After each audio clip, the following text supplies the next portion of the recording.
playoffs just like Harrison Burton did. It's time to bring the action at Darlington Raceway. It is time to continue one of the best traditions in racing. It's time for the Southern 500.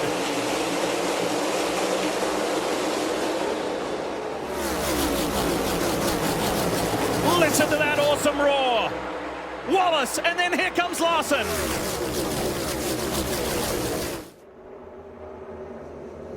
Hocevar's being shuffled back a couple of positions as Reddick moves his way up to third.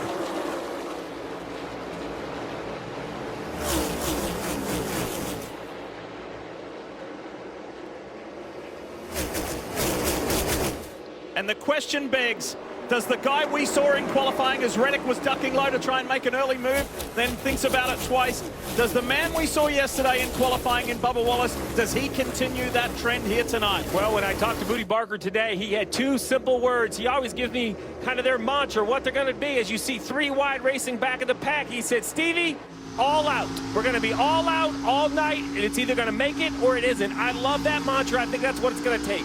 Well, they're going all at it right now. You race that hard this early on this racetrack, and you'll be lucky to get by with it. 3 wide, Steve. That is aggressive contact. Oh, Martin Truex Jr., he's lost it. Takes Blaney up into the wall with him. Two of the best cars in practice. I thought Blaney had the best long-run car. I'm an idiot.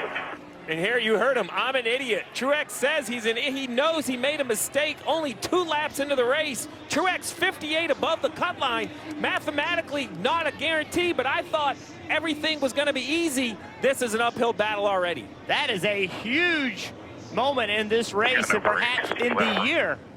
How much damage does Truex car have?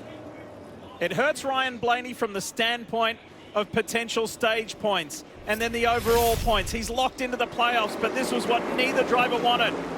Truex just simply got into the corner too hard for the amount of grip that he had. That's part of this, though. Lap 3, he doesn't really know. It chases the car up the racetrack, makes contact with William Byron, overcorrects the car. Big damage to Blaney. He wrecks himself because he knew the option 2 was to wreck the 24. That's not Truex's style at all. He didn't want his mistake to affect the 24. Unfortunately, taking himself out got Blaney. That's one of those wrecks. Look at, as we ride along, he just got up the racetrack. That's one of those wrecks on lap 3 at Darlington. Do you really want to be 3 wide getting into turn 1? This is something that 15 years ago we never would do. Right. The drivers have gotten more and more aggressive in how they approach turn 1. Chris Buescher sneaking by. Look, Martin Truex Jr. is one of our sport's best, period.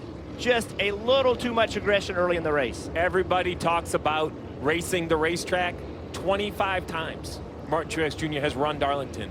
He knows what this racetrack holds, and yet a mistake like this just proves all the hyperbole about Darlington, the track too tough to tame. It's true. It's on display 2 laps in. It's true, and Martin has an extraordinary record here as you see Ryan Blaney step from his car. You'll see him in the playoffs,